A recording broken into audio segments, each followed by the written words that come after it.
How do you believe the world will end?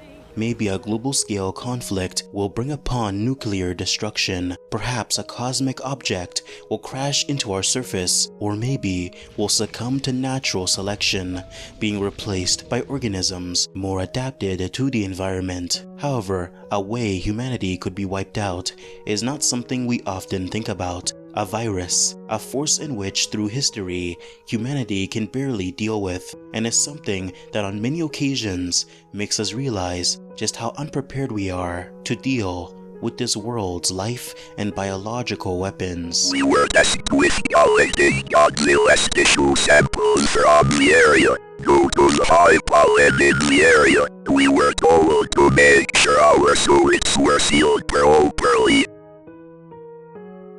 They were not sealed properly.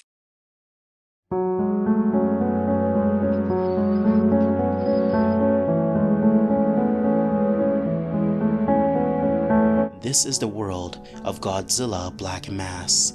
Developed by the artist Steelneck, Godzilla Black Mass is a horror reinvention of the character that depicts the Godzilla universe in a way we've never seen before. It takes a lot of inspiration from Shin Godzilla. However, unlike Shin, Godzilla Black Mass uses body horror to a much larger degree, creating a version of the character that's not only terrifying, but also one we can't help but sympathize with. Our story begins in 1978, and the threat of nuclear annihilation is very fresh in people's minds. Commonly, when it comes to nuclear destruction, we're always afraid of the initial blast, the explosion of fire that vaporizes everything. With such a catastrophic event, we often forget about the silent killer, the one that infects our cells and leads to a slow and agonizing death. If we were to survive a post-nuclear world, finding out how to cure this sickness is the top priority. Dr. Serizawa understood this fact, as for years he's been attempting to cure nuclear poisoning through developing a particular chemical. To test the chemical's effectiveness, he's been using it on a group of amphibians found near the rivers of Nagasaki. They survived the initial blast, and because of their nuclear poisoning, they are the perfect test subjects. Unfortunately, the salamanders don't survive, as the chemical fails to cure them of their condition. Or so we thought.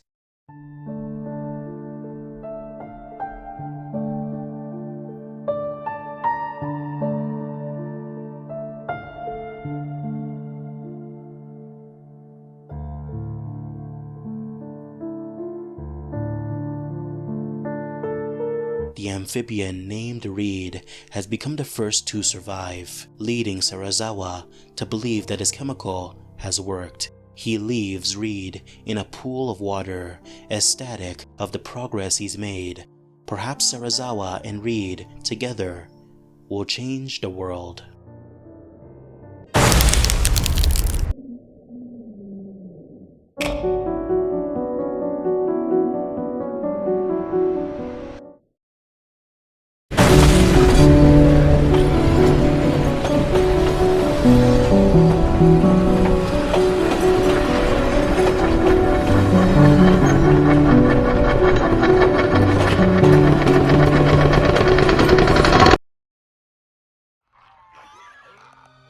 Reed had not been cured, despite his chemical seeming to work. 10% of radiation remained in the creature. This 10% is called the black mass, a point of abnormally mutating radiation. It's unknown what caused this black mass to persist. Perhaps it's a genetic trait of the amphibians, and what we now know is that Serizawa's chemicals are interacting with the black mass in a unique way, causing the black mass to mutate abnormally. It not only regenerates lost tissue at a rapid rate, but the rapid regeneration also causes living matter to grow in size, as if the reaction within the black mass destroys and builds up matter at a constant rate, just like how your muscles increase in size to repair damage from intense workouts. Reed's entire body is a medium to transfer the black mass, but not in a good way.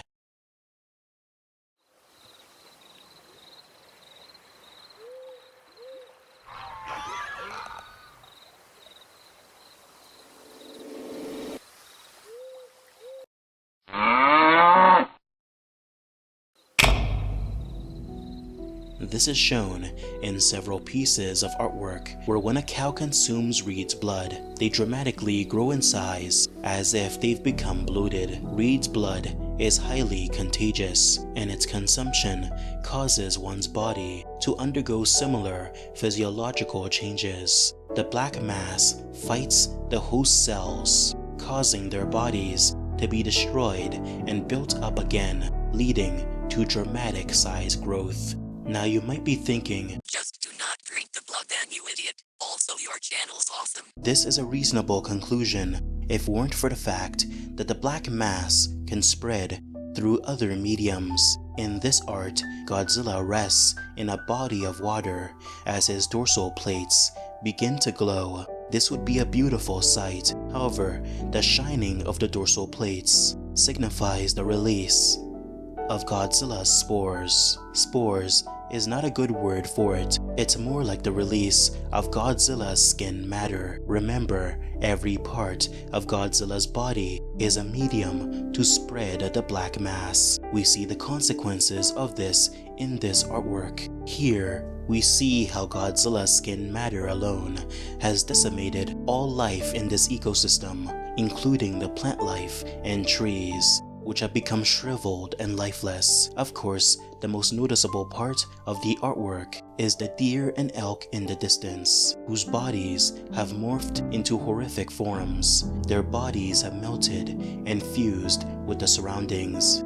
They've become bloated, and their spines explode from their back, giving them a form of dorsal plates. This is a perfect example of how even the most mundane parts of Reed's body can ultimately decimate the life around it. However, the way Reed affects humans is much more terrifying. This artwork depicts a scientist or a government worker who's come into contact with Godzilla's tissue samples. Unfortunately, his suit was not sealed properly, and the exposure to Godzilla's matter, no matter how brief, was enough to transform him into a monstrosity. His arms have been snapped backwards, dorsal plates sprout from his back, and a twisted, Godzilla-like head has replaced his human face. It's important to know though that the host is likely already dead and is now being puppeted by this fleshy mass. This man had it worse than most, as usually when you come into contact with Godzilla's matter, parts of your body transform as your bones contort, your flesh grows in significant size, and dorsal plates grow from all over your body. However, the horrific mutations usually means that those who had transformed typically don't last very long. Not only can Reed's body mass mutate and destroy all life, but if left alone for too long, pieces of Godzilla's loose body can mutate, causing them to develop into independent living creatures who seem to be immediately aggressive and attack any form of life.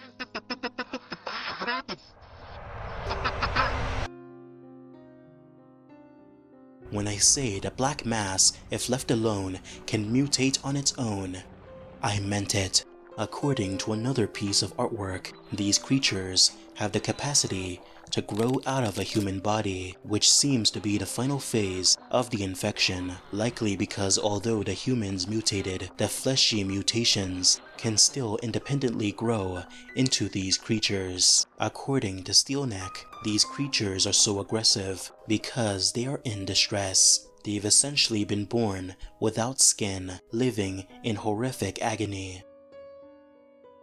Since Godzilla's body is rapidly regenerating, it means there's not many ways to damage him. However, even his self-regeneration is a problem, as the regeneration itself is way too strong, causing parts of his body to overcompensate and regenerate past their original form.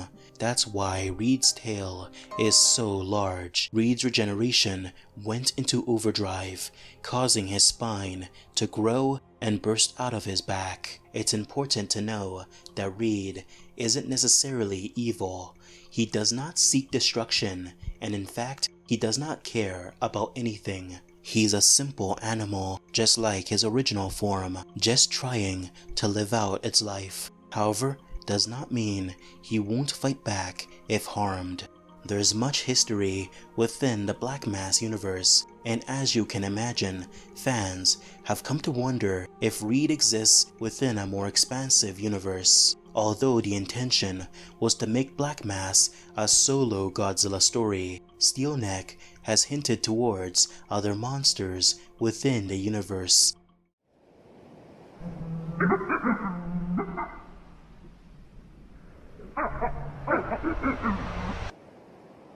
Rodan, according to lore details, was a petrel who came into contact with blue oyster chemicals, transforming the bird into a giant, decaying monster. Mechagodzilla is so much more terrifying in this universe. You see, within the universe of Black Mass, it seems the US military saw Godzilla's mutating flesh as a perfect tool for warfare, deciding to keep a chunk of his flesh for whatever reason. However, the army didn't quite understand how rapidly the flesh could mutate.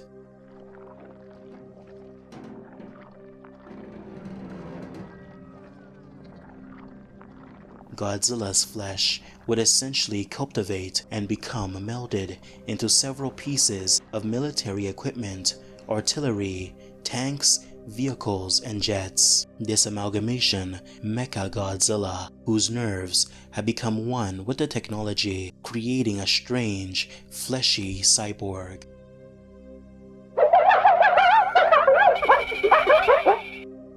King Ghidorah has been reimagined as an eldritch and Lovecraftian creature.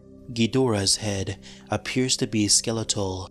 It's not clear if it's their literal head or just a mask of some kind, but what we do know is that these sizable gaping sockets aren't Ghidorah's eyes. It's actually these tiny dots near its nose, giving Ghidorah a horrific look. The creature also has an amalgamation of what appears to be humanoids at the bottom of its body, which are the victims of the many worlds it's conquered and left barren. Hey, if you enjoyed watching this, consider supporting Steelneck's comic series and take the time to follow his other works on Twitter and social media. There's so much content, artwork, and lore details that I have avoided covering just so you can check out their work for yourself. I promise you, you won't regret it. Reed.